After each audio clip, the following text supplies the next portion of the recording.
Why is it that the simplest ideas often provide the greatest insight into our own learning? Well, today we've got 6 ideas, 6 theorists. Let's dive in. And please let me know in the comments which of these resonates the most with you.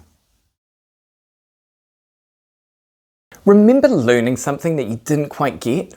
It wasn't wasted time. It was just setting the scene for future understanding. Think of it like this. Even if you don't grasp the concept right away, that initial exposure, the knowledge now, is crucial. It's like planting a seed. Cognitive psychologist David Ausubel emphasized the need for meaningful learning. That's where new information builds upon existing knowledge.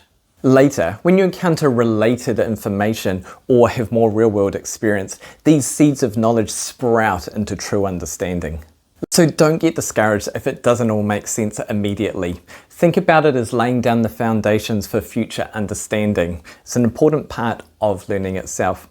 So what knowledge are you planting today?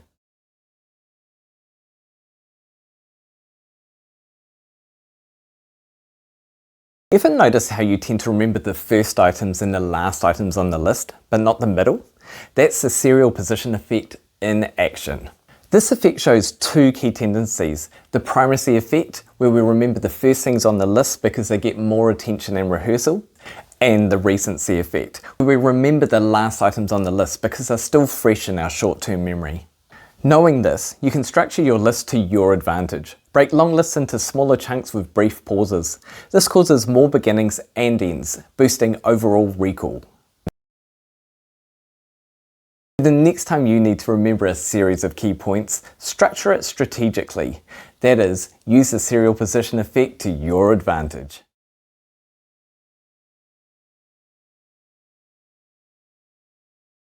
We often think that practice makes perfect means we do it more, but mindlessly making the same mistakes, that's just reinforcing bad habits.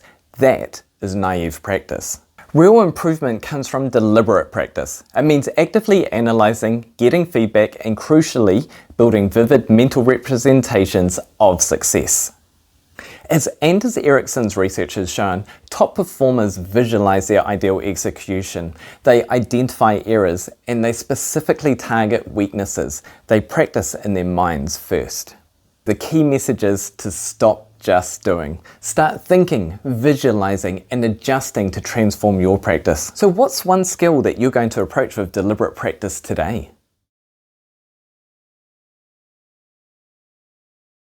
Do you ever feel that words just aren't enough? That's because our brain processes information in 2 ways, verbal and visual. This is known as dual coding theory. Psychologist Ellen Pivio proposed that there are 2 separate but interconnected systems for handling these. Think of the logogens for words and the imagens for visuals.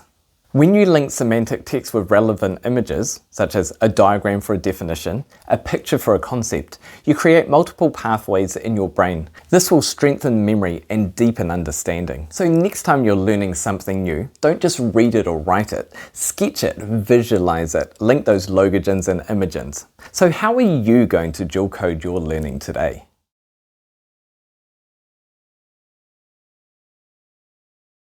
Let's address a critical modern question. In an age where Google knows everything and AI is filling all the gaps, do we even need to store that much information in our brains? I mean, can't we just look it up? The answer is a resounding no. And here's why the breadth and the depth of that knowledge still matters immensely. Think of it like building a mental library. The more books you have and the more deeply you've read them, the more connections you can make.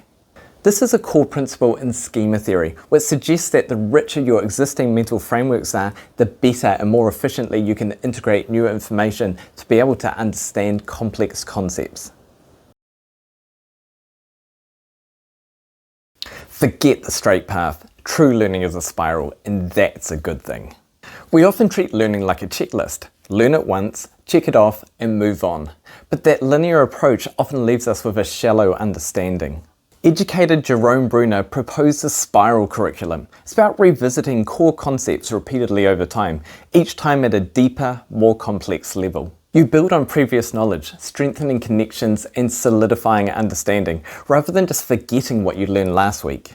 So don't be afraid to revisit old material. Embrace the spiral. It's the pathway to true understanding. So what concept are you going to spiral deeper into today?